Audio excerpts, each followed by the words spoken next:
दोस्तों इस लकड़ी को केवल मात्र आप जला देंगे तो आपके जो शत्रु हैं वो नष्ट हो जाएंगे। यानी कि इस लकड़ी को केवल आपको जलाना है और उस लकड़ी को जला करके और आपको केवल इसका जो कोयला या बुरादा जो बचता है उसको आप यहाँ पर फेंक दें। और आपके यदि शत्रु का आप दुश्मन का नाश करना चाहते हैं तो ये आपके लिए बहुत इंपॉर्टेंट बहुत ही जबरदस्त उपाय है, इसलिए वीडियो को लास्ट तक जरूर देखना। बहुत सटीक बहुत सरल उपाय है। उपाय में आपको ज्यादा कुछ करना नहीं है, केवल लकड़ी ही जलानी है। और ये कौन सी लकड़ी है, कहां से मिलेगी, किस तरह की लकड़ी है, तो पूरा इस वीडियो में जानेंगे, इसलिए वीडियो को लास्ट तक अंत तक जरूर देखना दोस्तों। साथ ही में दोस्तों इस चैनल को इस वीडियो को सब्सक्राइब करके इस वीडियो को लाइक जरूर करना, ज्यादा से ज्यादा शेयर करना सभी लोगों के पास। देखिए दोस्तों, आपने ऐसा जरूर देखा होगा कि आपके जो शत्रु हैं, जो दुश्मन हैं, वो आपको कैसे भी चैन से जीने नहीं दे रहे। यानी कि शत्रु ने इतना ज्यादा कुछ हाहाकार मचा रखा आपके जीवन में, यानी कि इतनी ज्यादा आपके जीवन में हाहाकार मचा रखी कि आप चाहकर भी कोई काम यदि करने जाते हैं तो उसमें अड़चने आ जाती है, उसमें बाधाएं आ जाती है। यानी कि चाहकर भी आप कोई काम यदि करना चाहते हैं तो वो काम आपका सफल नहीं होता है। यानी कि कहीं भी शत्रु के कारण आप चैन से ना तो जी पाते हैं, ना कोई काम कर पाते हैं। कोई काम जैसे मान लीजिए आप दुकान डालते हैं, नहीं तो दुकान आपकी बंद हो जाती है। एकदम से आप नौकरी पर जाते हैं तो नौकरी एकदम से छूट जाती है। यानी कि आपकी तरक्की के जो रास्ते हैं वो एकदम से बंद हो जाते हैं। और वो किस कारण से होते हैं, क्योंकि शत्रु जो है आपसे ईर्ष्या करते हैं। आपको चारों तरफ से यदि शत्रु ने घेर रखा और आपको लगता है कि अब जो है आपके शत्रु पूरी तरह से आपको बर्बाद कर देना चाहते हैं, तो दोस्तों आपको करना क्या है, आपको बिल्कुल अपने शत्रुओं का नाश करने के लिए इस तरह के काम करने हैं कि ये उपाय जो है यदि आप ये करेंगे तब जाकर के आपकी जिंदगी में बहुत ही अच्छा सब कुछ बढ़िया होगा। तो दोस्तों आपको क्या करना है, देखिए सबसे पहले तो आपको क्या करना है, आपको लेना है दोस्तों ये लकड़ी जो मैं आपको बताने जा रहा हूं। लेकिन दोस्तों इससे पहले आप कमेंट बॉक्स में हर हर महादेव जरूर लिख दिए। आप महादेव बाबा के भक्त हैं और आपको लगता है कि महादेव बाबा आपको बहुत ज्यादा आराम से बहुत ज्यादा आशीर्वाद प्रदान करते हैं, तो दोस्तों महादेव बाबा का नाम जरूर लिखें, हर हर महादेव जरूर कमेंट बॉक्स में लिखें और इस वीडियो को लाइक जरूर करें, ज्यादा से ज्यादा इसको शेयर करें लोगों के पास ताकि लोगों तक ये वीडियो पहुंच सके, है ना। लाइक में बिल्कुल भी कंजूसी ना करें। साथ ही में दोस्तों यदि आप भगवान श्री राम के सच्चे सेवक हैं तो जय श्री राम जय बागेश्वर धाम सरकार भी कमेंट बॉक्स में जरूर लिख सकते हैं। इससे आपके जीवन में हमेशा खुशहाली रहेगी, तरक्की रहेगी। अब दोस्तों देखिए सबसे पहले आपको करना क्या पड़ेगा, सबसे पहले तो आपको यह करना है दोस्तों, इस लकड़ी का आपको ध्यान करना है। ये लकड़ी लेकर के आपको इस पर सबसे पहले शत्रु का नाम लिखना है। अब जैसे मान लीजिए आपके शत्रु का नाम आपको पता है, कई लोगों को शत्रु का नाम भी पता होता है। जैसे सामने से आकर के जो शत्रु बाहुबली बनता है, जबरदस्ती आपसे लड़ाई झगड़े करता है, उस शत्रु का नाम तो आपको पता ही होगा ना। जो सामने से आकर के लड़ाई झगड़े करता है, जो बाहुबली बनता है, उस शत्रु का नाम निश्चित रूप से आपको पता होगा, तो उसका नाम आप जरूर लिखें। लेकिन यदि गुप्त शत्रु हैं, मान लीजिए पीठ पीछे वार करने वाले शत्रु हैं, पीठ पीछे आपके शत्रु जो हैं वो वार करते हैं, जबरदस्ती आपको धमकियां देते हैं, इस तरह के शत्रु हैं जो आप पर किया कराया कराते हैं, है ना। और वो छोटा मोटा किया कराया नहीं कराते। शत्रु जो छिप करके वार करता है दोस्तों, वो बड़ा जबरदस्त वार करता है। वो तांत्रिकों के पास जाता है और तांत्रिकों के पास या फिर कोई जो जानकार होते हैं उनके पास जाता है और उनसे आपके ऊपर किया कराया कराता है, जिसके कारण आपकी तबीयत या तो खराब हो जाती है, या फिर आपकी जॉब छूट जाती है, या आपके धंधे में परेशानी आ जाती है। यानी कहीं ना कहीं आपको दिक्कतों का सामना करना पड़ता है, या आपके परिवार का कोई सदस्य बीमार पड़ जाता है, या आपके घर में लड़ाई झगड़े हो जाते हैं। यानी कि घर का जो माहौल है वो बिल्कुल खराब हो जाता है, या घर के बाहर का माहौल भी आपका जो है वो खराब हो जाता है। तो ये किस कारण होता है, ये शत्रु के कारण होता है दोस्तों। तो यदि मान लीजिए आप गुप्त शत्रु आपके पीछे पड़ रहे हैं, या फिर प्रत्यक्ष शत्रु सामने से आकर के वार करने वाले शत्रु आपके पीछे पड़ रहे हैं, तो कोई भी शत्रु नहीं बचेगा।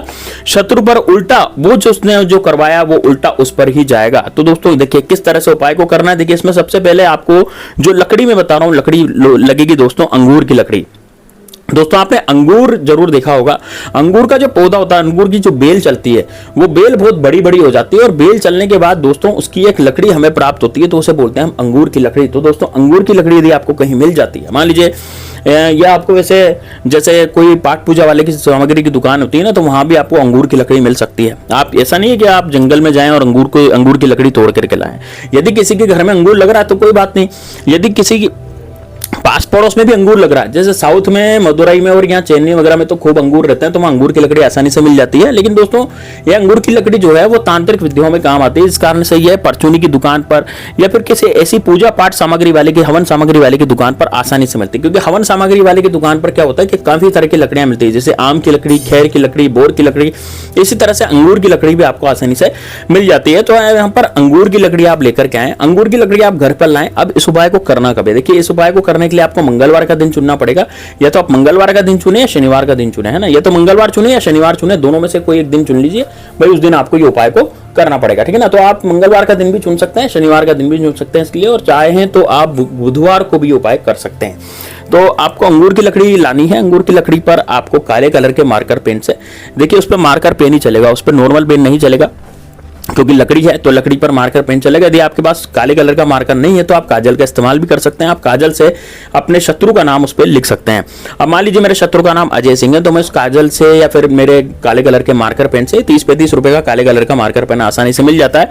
तो आपको उस काले कलर के मार्कर पेन से आपको शत्रु का नाम उस लकड़ी पर लिखना पड़ेगा, है ना। लेकिन दोस्तों यदि मार्कर आप लेंगे ना काले रंग का, तभी आपका उपाय काम करेगा। ऐसा नहीं है कि आप जो है लाल रंग का या नीले रंग का मार्कर काम में ले रहे हैं, ठीक है ना। इस्तेमाल कौन सा शाही करनी है आपको, काले रंग की। क्यों करनी है, क्योंकि शत्रु के मुंह पे हम काली पोतना चाहते हैं, इस कारण से काले अक्षरों में उसका नाम लिखना चाहते हैं।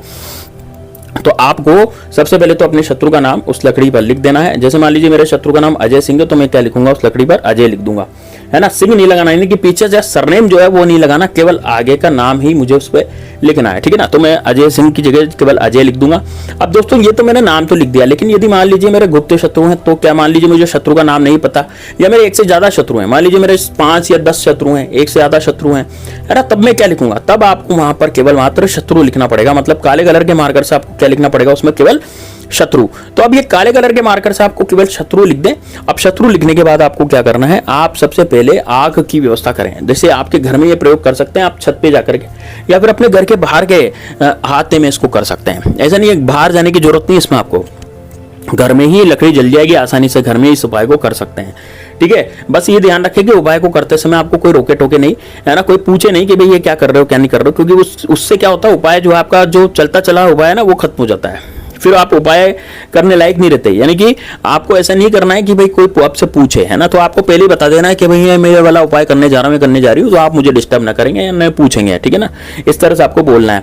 अब ये बोलने के बाद आपको क्या करना है दोस्तों, अंगूर की लकड़ी लेनी है। अंगूर की लकड़ी लेकर के उस पर आपको अपने शत्रु का नाम या तो लिखें, या फिर अपने शत्रु का नाम नहीं पता तो आप केवल शत्रु लिख दें। अब दोस्तों इसको आग की व्यवस्था करके कोई आग जलाएं, जैसे कपूर वगैरह से भी आप थोड़ी बहुत आग जला सकते हैं, और उससे इस लकड़ी को जला दें। लकड़ी को जलाने के बाद जैसे लकड़ी जल जाएगी, आपको कुछ बोलना नहीं, अपने शत्रु का नाम नहीं बोलना, कुछ नहीं बोलना, केवल लकड़ी जलानी, नाम लिख दिया आपने, लकड़ी जलानी है। लकड़ी जलाने के बाद जैसे लकड़ी जलेगी, लकड़ी के बाद ये कोयला हो जाएगा या फिर इसकी राख बन जाएगी।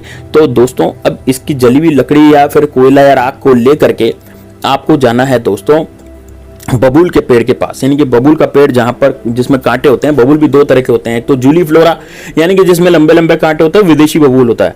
एक होता है छोटे कांटों वाला बबूल जो कि देशी बबूल होता है ना। वहां पर आपको जाना है उसके नीचे, और उसके नीचे जाकर के आपको ये जो राख है लकड़ी की, इस राख को आपको वहां पर डाल देना है। यानी कि जो लकड़ी की राख है इसको आपको क्या करना है, वहां पर डाल देना है। यानी कि बबूल के पेड़ के नीचे इस राख को आपको डाल देना है। जब वापस आए, घर पे वापस आए, तो पीछे मुड़ करके ना दिखें और किसी से कोई बातचीत नहीं करें, है ना। किसी से आपको कोई ऐसी बातचीत नहीं करनी है, या किसी से फोन पर भी बातचीत नहीं करनी। फोन को भी आपको जेब में रखना है। फोन बजता भी है उस समय जब आप घर पे आ रहे हैं बबूल डाल करके, तो आपको कोई बातचीत नहीं करनी, घर पर आकर ही करें। तो दोस्तों ये बड़ा जबरदस्त बड़ा शानदार प्रयोग है, इसको जरूर कीजिएगा। चलिए मिलते हैं नेक्स्ट वीडियो में, तब तक के लिए जय श्री राम, जय बागेश्वर धाम सरकार, हर हर महादेव।